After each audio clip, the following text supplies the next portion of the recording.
राधे राधे दोस्तों, आज हम आपके लिए लेके आए हैं सावन महीने की कथा। तो आइए शुरू करते हैं।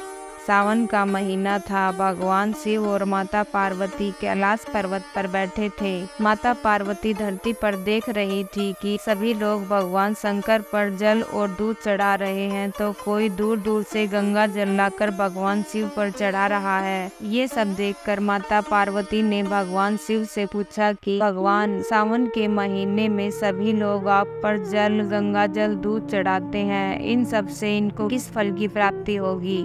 तब भगवान शिव ने कहा कि पार्वती, जो सावन के महीने में मुझे जल चढ़ाएगा उसे स्वर्ग की प्राप्ति होगी। माता पार्वती ने कहा कि भगवान, ये तो करोड़ों की संख्या में लोग हैं, तो क्या इन सभी को स्वर्ग की प्राप्ति होगी? भगवान शिव ने कहा कि नहीं पार्वती, जो मुझे मन से जल चढ़ाता है उसी को स्वर्ग की प्राप्ति होगी। माता पार्वती ने कहा कि भगवान, ये कैसे पता चलेगा कि कौन आपको मन से जल चढ़ाता है? तब भगवान शिव ने एक कोढ़ी का रूप धारण किया और माता पार्वती ने एक सुंदर स्त्री का रूप धारण किया और दोनों पृथ्वी पर आ गए और मंदिर के बाहर बैठ गए। माता पार्वती कहने लगी कि मैंने सुना है कि इस मंदिर में बहुत ही शक्ति है। जो कोई भगवान शिव पर एक लोटा जल चढ़ाता है तो उसके सभी संकट दूर हो जाते हैं। आप मेरी मदद कीजिए और मेरे पति को मंदिर के अंदर ले जाकर एक लोटा जल चढ़वा दीजिए। माता पार्वती ने सभी से मदद मांगी, परंतु किसी ने मदद नहीं की। कई लोग माता पार्वती से कहते कि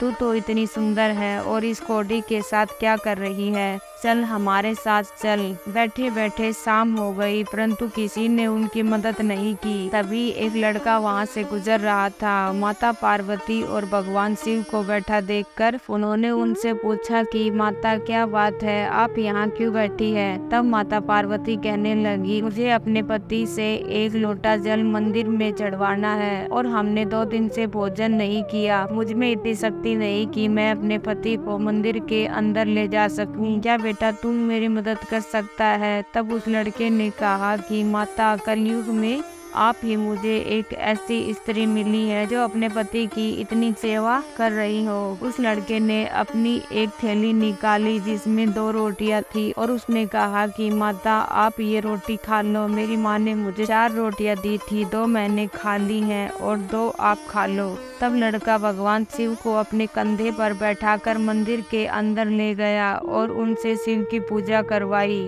पूजा करवा के भगवान शिव और माता पार्वती अंतर्ध्यान हो गए और कैलाश पर्वत पर चले गए। अब भगवान शिव ने माता पार्वती से कहा कि पार्वती, अब तो आपको पता चल गया ना, इन करोड़ों की संख्या में कौन स्वर्ग जाएगा? इस लड़के ने हमारी मन से पूजा करवाई है। माता पार्वती ने कहा, हाँ प्रभु। तो दोस्तों, कहा जाता है कि तन को धोए और मन को मैला करे, फूल बोए और काटे झाड़े। दोस्तों, जो ईश्वर की मन से भक्ति भावना करेगा वो ही ईश्वर को प्राप्त करेगा। तो दोस्तों, ये थी हमारी छोटी सी शिव भक्ति की कहानी।